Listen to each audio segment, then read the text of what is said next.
pa ni Jesus. Sinagot si Martha, nalalaman kung siya ay mabubuhay muli sa huling araw at muling pagkabuhay. Sinabi naman ni Jesus, ako ang muling pagkabuhay at buhay. Ang nananalig sa akin kahit mamatay ay muling mabubuhay. At sino man nabubuhay at nananalig sa akin ay hindi mamamatay kailanman. Paniwalaan mo ba ito?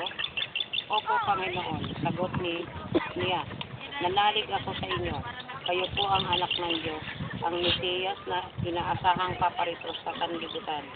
Ang mabuting balita ng Panginoon. Pinupuri namin sa Panginoon sa Kristo. Pagninilay. Pagninilay, nasasalig kay Jesus ang ating pag-asa na tayo ay muling mabubuhay. Bagamat may nawawalay sa atin dahil sa kamatayan, labis-labis naman ang ating karamdaman ay makakamtan sa muling pagkabuhay. At taglay niya ang kapangyarihang na bumuhay ng mga patay.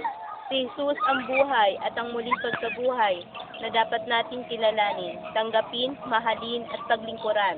Ang salita niya ang ating gabay sa pagtahak ng landas ng kabanalan.